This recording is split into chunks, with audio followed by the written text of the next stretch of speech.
Hello guys, మనమైతే మొదటగా pan అయితే పొయ్యి మీద పెట్టుకోవాలి. అది హీట్ అయిన తర్వాత నూనె పోసి దాంట్లో అయితే పప్పు దినుసులు అయితే వేసుకోవాలి.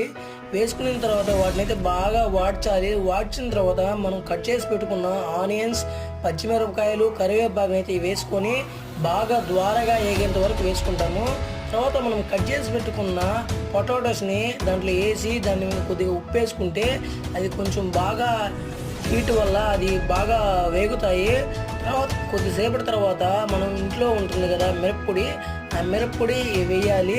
అండ్ కొద్దిగా పసుపు పొడి కూడా వేసుకోవాలి. వేసుకున్న తర్వాత బాగా వాడ్చాలి. వాడ్చిన తర్వాత పచ్చి వాసన పోతుంది. పచ్చి వాసన పోయిన తర్వాత కొద్దిగా గరం మసాలా వేసుకొని దాంట్లోకి అయితే మనమైతే కరివేపాకు అండ్ మనం కట్ చేసి పెట్టిన వాటిని అన్నిటి వేసుకోవాలి. అదైతే రెడీ అవుతుంది ఫ్రెండ్స్.